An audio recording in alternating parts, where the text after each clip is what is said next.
Camaradregues! Beijinhos longos e prósperos, eu sou Dimitra Vulcano e você está no canal Doutora Drag. Olha, o tema de hoje é: os comunistas querem o fim da família? Não é bem assim, mas lendo a origem da família, da propriedade privada e do Estado, com Dimitra Vulcana você vai chegar a algumas conclusões boas. A ideia desse vídeo é porque esses dias circulou um recorte meu falando que eu queria o fim da família. E bem, eu quero! É lógico que eu quero o fim da família, mas não é bem assim. Então hoje, vamos de Kiko dos Anjos em A Origem da Família, da Propriedade Privada e do Estado. Vamos! Você não pegou o caderno? Ué? Corre! Caneta, papel, porque senta lá que hoje é uma aula, meu filho. E esse vídeo está longo. E eu quero que você veja até o final, tá bom? Vamos lá? Doutora Drag! Para começar, vocês precisam entender que o livro A Origem da Família, da Propriedade Privada e do Estado foi escrito e publicado em 1884. Um ano após a morte de Marx, que deixou umas notas sobre o assunto também para o Engels, ou como vocês já sabem, eu gosto de chamar o Engels de Kiko dos Anjos. Bem, Carlinhos Marx leu a obra do Lewis H. Morgan e deixou alguns comentários sobre o que ele achou. E aí, se a gente parar para pensar no contexto histórico dessa obra, vamos ver alguns pontos bem importantes e eu queria começar por aqui. É interessante a gente pensar sobre a publicação da origem da família, da propriedade privada e do Estado, pois logo 2 anos depois já podemos ver impactos profundamente positivos na obra em outra grande marxista do tempo de Engels e Marx. E sim, gente, eu estou falando da Eleanor Marx, que me inspirou para um quadro maravilhoso que vou deixar a thumb aqui para vocês. Para mim, ela foi uma das filhas mais espetaculares do Carlinhos Marx. A Eleanor, em 1886, escreveu uma obra maravilhosa com o ridículo do marido dela, que era o Evelyn. E eu não vou adentrar muito nessa questão, porque nos leva a barbárie, feminicídio. Até porque as questões que envolvem a morte da Eleanor, e a gente não tem tanta certeza se aquilo foi suicídio, de tão caótica que foi a situação e a vida da Eleanor. Mas como eu já apontei este problema e a fofoca, eu vou só contar que o Evelyn hoje, que era o marido dela, poderia ser considerado um esquerdomacho que a gente tem dentro dos movimentos de esquerda. Um homem que até fala sobre utopias feministas maravilhosas, mas a prática é o critério da verdade e ele era cretino, manipulador, pilantra, caloteiro, inclusive. Enfim, para saber mais sobre fofoca histórica, leiam a biografia da Eleanor Marx, lançada recentemente pela Expressão Popular e escrita por Rachel Holmes, acho que é Holmes. Mas bem, sobre o texto da Eleanor, que é onde eu estava falando ainda. Ele é importante para vocês e apontar para vocês que ela escreveu a 4 mãos com Evelyn, uma obra chamada A Questão da Mulher do Ponto de Vista Socialista. Várias das reflexões deles são inspiradas no Engels e no debate que já existia entre marxistas. E são temas que são complexos, que até hoje, inclusive, foram enraizados pela ideologia capitalista, como falar de casamento, prostituição e a tão sagrada monogamia. Enfim, a obra de Engels, mesmo ali escrita em 1884, e o Marx já tinha umas notas sobre os estudos lá do Lewis Henry Morgan, o Engels utilizou parte do texto do Marx, sinalizou que era do Marx, usou parte do texto dele e também citações do Morgan. E aí o Morgan, lá na época, a gente podia entender ele como um antropólogo fazendo suas etnografias. Ou seja, ele viveu um tempo com povos originários dos Estados Unidos e disso ele descreveu basicamente que o desenvolvimento das sociedades como um todo tem uma linearidade, ou seja, meio que são fases que passam de uma para outra, no caso da selvageria para a barbárie e da barbárie para a civilização. Isso está errado. Apesar dele tirar essas conclusões que hoje a gente considera problemática, ele estava vivendo ali com os povos originários nos Estados Unidos, Lá no caso, eles se chamavam iroqueses, esses povos. Ele também coloca que existiam diferentes povos no mesmo tempo, em diferentes situações, tal qual ele mesmo observou, lá entre os iroqueses. Enfim, respira, né? Que eu te falei que o vídeo de hoje é o quê? É babado. Então, tá prestando atenção? Eu só preciso saber disso. E aí a gente vai continuar o debate, ok? Respira, chacoalha, simbora. Simbora porque, gente, nós temos uma tendência em relação, quando a gente está pensando nesses temas da área de humanas, de ultra generalizar a nossa experiência histórica e traçar como naturais, olha só, as nossas formas de organização social, familiar e do poder político. E aí Engels vem assim e fala assim, olha, não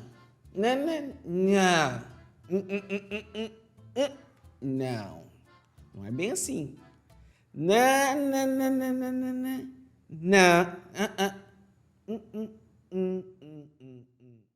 Temos que ter cuidado com o que é natural. Olha só, pensa aí comigo. Nós temos um comunista que em 1884 publicou um grande questionamento sobre a naturalização da família, que não era natural. Tem erros no livro que as ciências humanas hoje considerariam revisar? Tem. Mas são quase 140 anos. 140 fucking anos. Né? E aí, gente, muito se avançou na pesquisa histórica e antropológica, inclusive novas descobertas sobre a organização da sociedade sem classes, que é um tema importante na reflexão do Quiquinho lá dos Anjos. E aí fica a pergunta para vocês. Qual a importância dessa obra para a nossa atualidade? Para a gente que é comunista, é importante a gente ter em mente que dizer que algo é natural é coisa de liberal. Assim como eles queriam, por exemplo, naturalizar o mercado, vimos o que deu com isso, né? Acumulação, retenção da propriedade privada nas mãos de poucos. E Engels faz isso muito bem no livro, pois ele tenta traçar um paralelo genial, que até hoje continua sendo genial. O que a gente precisa ter em mente é que esse modelo universal do que a gente entende como monogamia, família, foi bem questionado pelo Engels. E as feministas marxistas foram além disso depois. Inclusive, lá no século XX, elas conceberam o conceito de gênero. Absolutamente tudo pode e deve ser questionado. Eu acho que essa é a principal dica nossa. A concepção de que ser heterossexual e cisgênero é algo natural é posto à prova aqui. Nada é natural. Nem a monogamia, nem a família como conhecemos. Inclusive, queremos o quê? O fim da família. E aí o que eu quero dizer para vocês é que nem a heterossexualidade, nem a cisgeneridade são naturais. É, gata. E eu ainda abro um parêntese aqui, bem grande, para dizer que o Engels, infelizmente, traz uns comentários ridículos sobre a homossexualidade. A direita usa isso até hoje como espantalho, né? Como se a direita se importasse com os LGBTs. Logo eles, os mais LGBTfóbicos. Basta ver os comentários que eu recebo aqui todos os dias no canal. Mas aí, a gente tem que ver o Engels como um homem do seu tempo. E essa é uma limitação dele. E aí a nossa tarefa como marxista hoje é ir além disso. E fomos. E eu posso citar, já do tempo de Marx em diante, por exemplo, que dá para traçar um paralelo histórico de como comunistas, que eram aliados aos LGBTs e tiveram grandes contribuições para a criação de uma nova subjetividade que não fosse homofóbica. Temos Karl Urich, em 1860 a 1870, lutando contra as leis anti-sodomia. As declarações de August Bebel a favor dos homossexuais, em 1898. Olha, gata. E a Revolução Russa, em 1917, que descriminalizou práticas não heterossexuais e até mesmo, olha só, Rony Newton, que era líder dos Panteras Negras, ele publicamente anunciou a sua solidariedade aos gays e lésbicas de sua época. Ele dizia que os homossexuais não são pessoas livres e talvez sejam um dos mais oprimidos da sociedade. E ainda, gente, esse negócio de ver Marx e Engels como homens do seu tempo, e aí a gente tem que ver mesmo e não cair em anacronismos fáceis. É bom vocês entenderem alguns pontos dessa história do Karl Urich, porque existem umas centenas de cartas entre Marx e Engels, que a gente sabe que existem, e numa delas os dois estavam lá fofocando, putos com o Urich, e mandando fofoquinha que hoje no WhatsApp tem coisas que a gente colocaria que não daria para outras pessoas lerem publicamente. Então nós temos Marx e Engels contando assim que os pederastas estão começando a se afirmar e agora descobrir que são um poder no Estado. E aí eles estavam lá, assim, né, empolgado, mandam um zap de volta, mandam um emoji, mandam uma coisa, e aí Engels ainda mete uma lá assim, guerra à xoxota, e mandou um emoji bem grande, que não dá para abrir no trabalho, e paz aos cus. Aí ele colocou o que seria o slogan agora. Então, olha que babado, olha que homens ridículos do seu tempo. É o que temos, mas eu acho que vocês já entenderam o mote do vídeo de hoje, né? É aí que vocês têm que focar o que a gente quer propor hoje pra gente ir adiante nisso. Porque assim, olha, Câmara Drag, o foco é no método, ou os métodos que os marxistas estão usando pra gente poder entender essa realidade, né? E a gente avançou, e aí a gente tem até social-democracia, que viu um olhar ali para os homossexuais, a Revolução Russa, nos anos iniciais, o Partido dos Panteras Negras. Então, olha só, o movimento homossexual, o movimento gay, né, da época lá dos anos 60, eles se inspiraram no movimento de libertação nacional em relação aos vietnamitas. E aí eu quero que vocês pensem comigo na potência desse livrinho aqui do Engels. E ainda, sobre a relação de família, propriedade privada e do Estado, tem um lance interessante sobre a análise do Engels que fica bem claro para todos entenderem que é sobre o papel do Estado na nossa sociedade. Engels, ele não deixa claro ali, porque ele acabou deixando uma inespecificidade histórica do Estado, da propriedade privada. Mas olha, o cara brilhantemente deixou claro pra gente que no capitalismo a propriedade privada é garantida pelo Estado. E o que nos remete a dizer que é lógico, olha só, existia a mercadoria antes do capitalismo. Mas a forma mercadoria, como o Mascaro descreve muito bem lá no prefácio, tal qual Karl Marx apresenta também lá no Capital, ou seja, a mercadoria que é produzida pelo processo de dinheiro que compra meios de produção e insumos e força de trabalho, que produz mercadoria, da produção do trabalho com mais valor do que o anterior, e assim vai acumulando e acumulando. Esse processo louco, isso é do capitalismo. E só foi possível por causa de um processo sócio-histórico. Que o trabalhador, gente, olha, ele foi apartado dos meios de produção. Não resta para nenhum trabalhador nada, a não ser que você seja herdeiro e rico, aí você já não é trabalhador, a vender a sua força de trabalho. E quem garante que isso tem uma imagem limpinha, de que todos são iguais? O Estado, por meio de uma subjetividade jurídica, a gente pode chamar isso.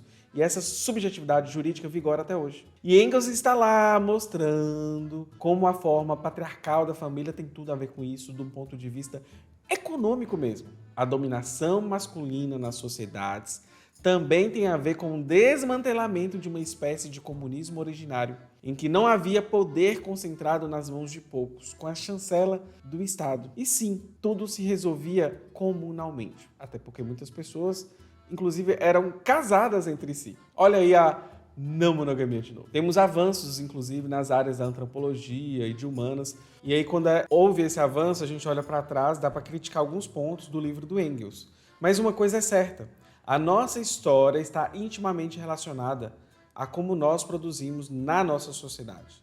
E o que a gente faz com essa produção. Bem como, inclusive, como está relacionada a nossa capacidade enquanto coletivo. Aí você vai chegar e falar assim, Dimitra, eu tô gostando disso, eu já quero ler o livro.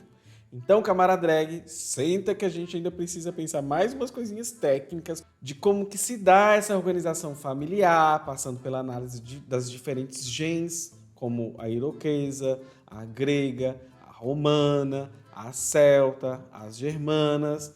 E aí são diferentes formas, inclusive familiares, poliandria, poligamia, monogamia, e a questão, inclusive, da emancipação da mulher, que são os pontos fundamentais do livro. Então, o Engels, ele fala lá no livro, e eu anotei aqui para vocês, e eu vou ler. Olha só.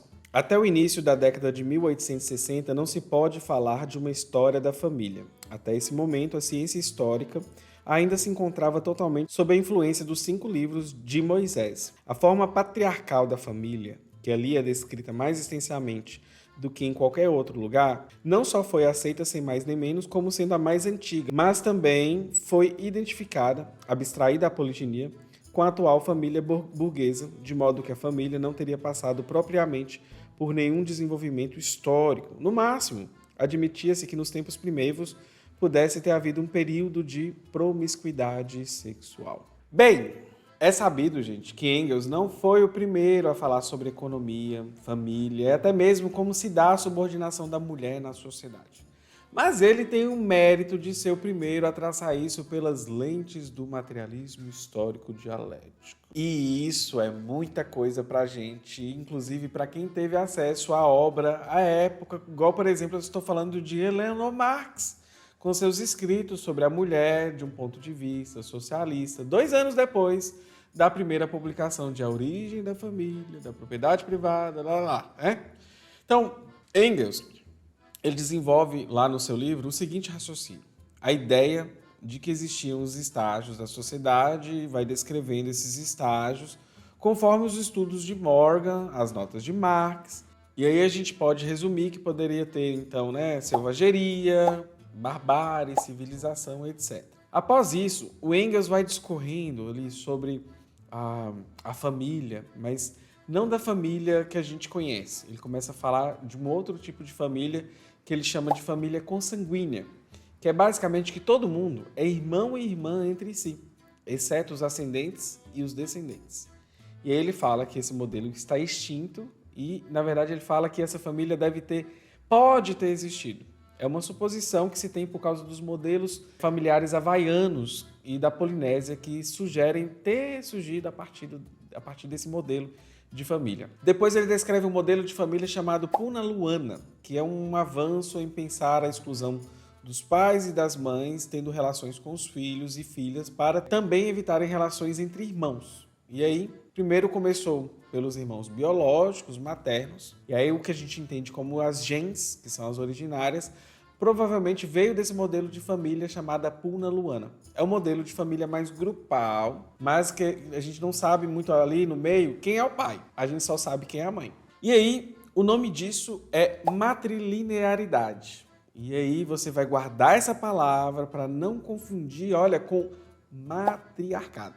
E eu tenho uma informação importante sobre isso. Então, gente, esse modelo ele ficava de modo que não podiam os irmãos se casarem entre si pela linhagem materna. É o que ele vai tentar trabalhar e mostrar que é a possível explicação como o nascimento dessas gens. Então, essa lógica do Quico dos Anjos é um estágio mais supremo do casamento grupal consolidado como comunidades comunistas. Olha só, e isso vai nos levar ao próximo nível de família. O matriarcado existiu e o patriarcado chegou para dominar as mulheres na sociedade.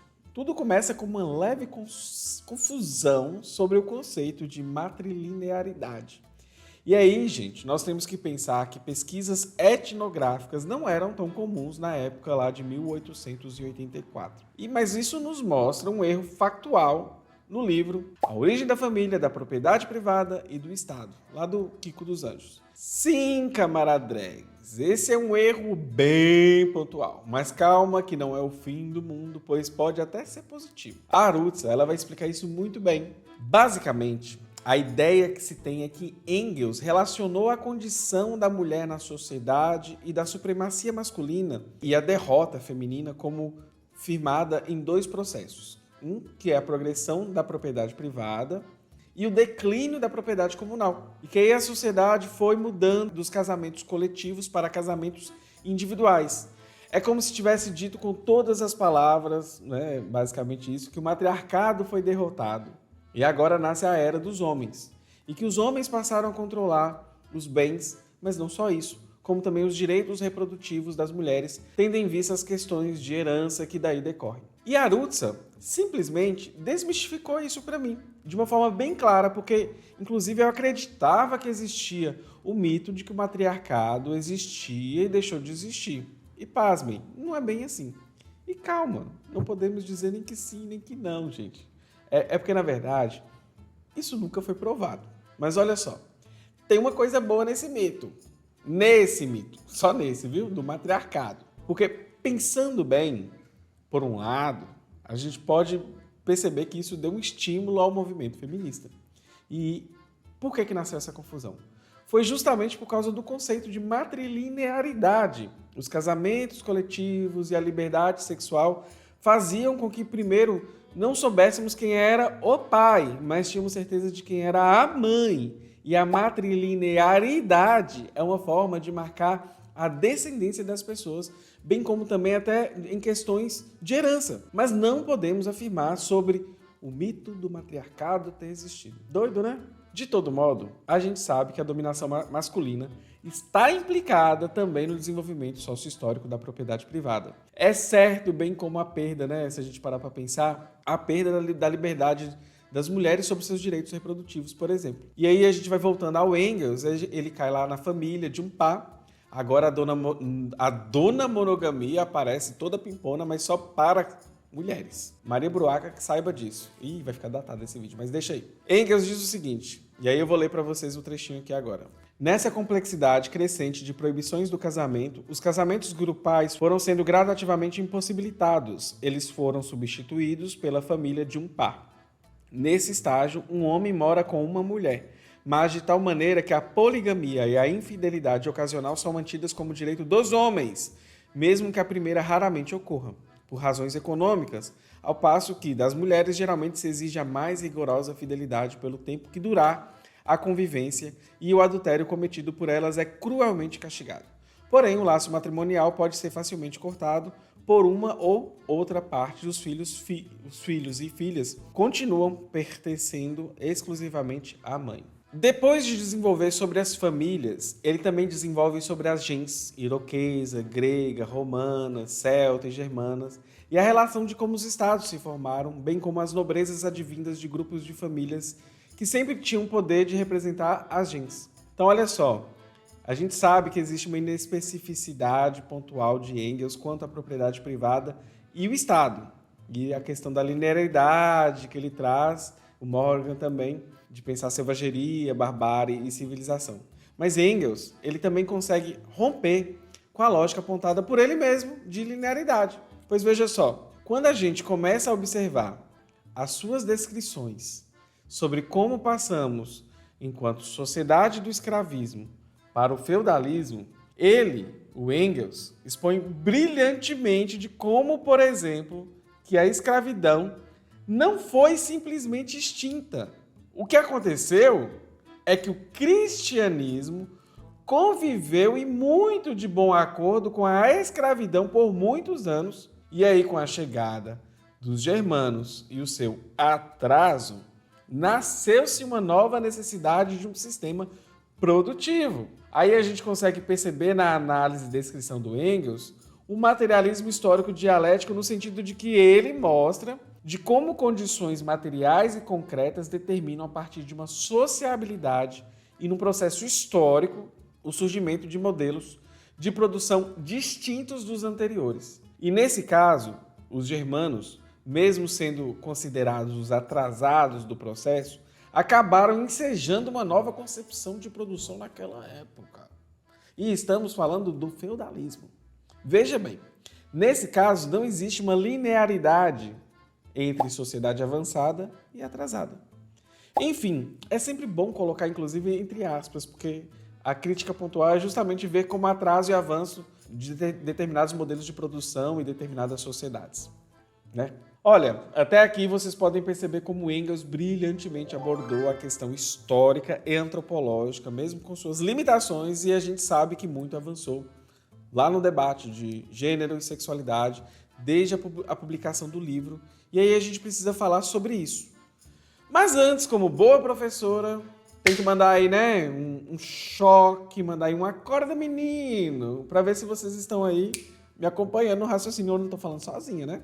Acorda, menina, acorda, menino. Como eu já pincelei antes sobre gênero e sexualidade, eu vou para uma outra área que se converge ao assunto. Engels foi um pioneiro em poder mostrar em sua obra como existe uma relação entre sociedade e suas respectivas classes ao longo do tempo e espaços distintos, e a relação de como o capitalismo se reorganiza frente a isso, estabelecendo e ou subvertendo modelos de parentescos distintos do que a gente entende como família nuclear burguesa. Mas para a gente não ser injusto, é sempre bom também a gente apontar alguns outros socialistas que, mesmo não tendo ainda em mãos disponível o materialismo histórico dialético e as lentes da ciência imortal do proletariado, como ferramenta de interpretar e mudar a realidade, eles já pensavam a questão da mulher na sociedade, como, por exemplo, a Flora Tristão, lá em 1844. Ela era uma franco-peruana que já falava da questão da mulher, já pensava nos operários da França lá da época, inclusive grande pioneira em sugerir, antes do Marx, uma organização internacional que pudesse aí unir todos os operários do mundo. Sim, gente, foi ela, não ele, que falou. Ela falou isso antes. É babado, é babado. Eu tô passada, chocada. Meu Deus. Depois dela, nós temos os socialistas utópicos, e aí temos o socialista utópico mais conhecido dessa trinca de socialistas, que é o Fourier. A trinca, para quem não sabe, são os mais conhecidos, que inclusive é comum sempre ocultar a Flora quando se fala de socialistas utópicos. Mas a trinca é Robert Owen, Saint-Simon e Fourier. E aí eu vou deixar um card aqui para vocês assistirem um vídeo meu, pois eu falo muito bem sobre eles. E aí, voltando ao Fourier, ele tinha um projeto de que o cuidado das crianças seria da comunidade, que as mulheres deveriam ter a liberdade sexual e que o sistema tinha normas que eram impostas a elas pelo modelo de família monogâmica. Ou melhor, a monogamia, gente, ela só é para as mulheres, na prática, e para os homens não. E aí não é à toa que a direita fala de um possível ataque à família pelos comunistas, que a gente quer o fim da família, mas eles não sabem passar mais disso, nessa análise. Eles não conseguem pensar além, inclusive, de qual família estamos falando. Estamos falando da família nuclear, monogâmica, burguesa, que inclusive não contempla a maioria das famílias. Então, para a gente ir caminhando para o final e voltando à obra do Engels, um ponto importante, e é um ponto interessante, na verdade, foi apontado pela Marília Moscovitch, na verdade, lá no pós-fácil do livro. E ela fala o seguinte, O Engels pode ser pioneiro até mesmo numa forma que a antropologia viria anos mais tarde a desenvolver, que é essa forma de olhar o outro para poder estudar e descrever suas sociedades no que entendemos como hoje chamado etnografia. Mas isso nos traz um grande ponto. O olhar de Engels, nessa obra, é um olhar de um homem branco, hétero, cisgênero e, principalmente, um homem europeu. E isso tem implicações, sem cair em anacronismos, não é isso, mas que a gente precisa pensar. Esse lance de europeus olhando para a periferia do mundo como objeto de estudo, sobretudo quando a gente pensa de povos originários, é problemático. E o mais interessante é a gente pensar que se nem a sociologia, nem as humanidades em geral eram consolidadas como hoje, Engels já trouxe bons pontos também a se pensar, mas erra ao traçar o curso da história da humanidade de forma linear, como se obrigatoriamente a gente estivesse passando de selvageria para a barbárie, da barbárie para a civilização.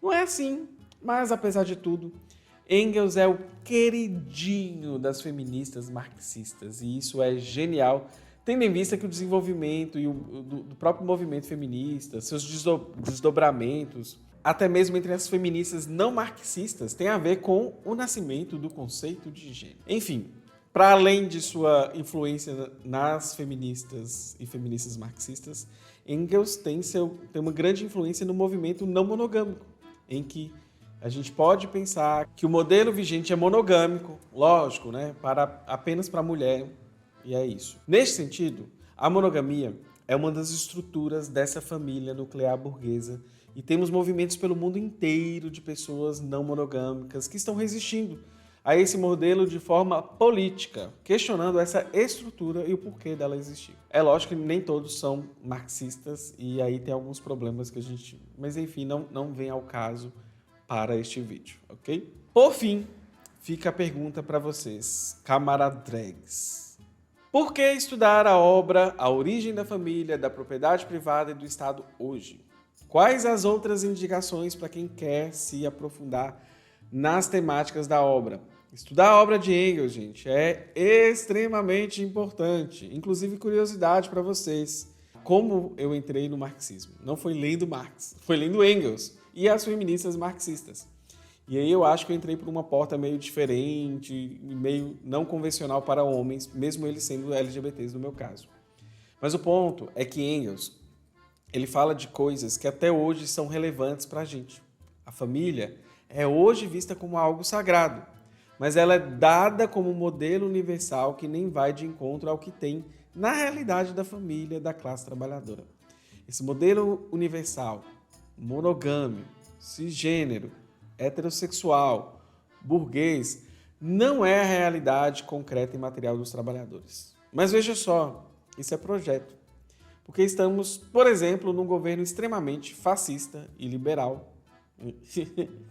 Quer dizer fascista e liberal são sinônimos, mas, enfim, a gente vê um moralismo da direita, que é um moralismo vagabundo, que nem se sustenta com 2 minutos de investigação dessas figuras, e aí a gente vai ver coisa errada, né? E aí esse moralismo, ele serve para atacar as LGBTs, serve para atacar os comunistas e as trabalhadoras. Então, eles sempre estão colocando Brasil acima de tudo, Deus acima de todos. a proteção dessa família como slogan. Então, para a gente pensar criticamente a norma vigente, que é da ideologia capitalista, é uma ferramenta política extremamente valiosa nos nossos tempos. E Engels deixou muitos pontos que foram desenvolvidos hoje, assim, extremamente de forma valiosa. Então, leiam feministas marxistas, Arutza, Fraser, Federici, Angela Davis, enfim. Eu acho que isso vai dar um salto qualitativo nos seus estudos. Enfim, camarada drags, comentem o que vocês acharam. Beijinhos longos e prósperos, espero que tenham gostado. E antes de dar o tchau, entre lá para o nosso grupo de estudos organizado no Telegram. Os links estão aqui abaixo. Saiba que a gente também está na outra rede lá ao lado. E se você quiser apoiar a gente, apoie em apoia.se/doutoradrag, ou o nosso PicPay, que é Dimitra Vulcana, ou o nosso Pix, que é doutoradrag@gmail.com. É isso. Beijinho. Bye.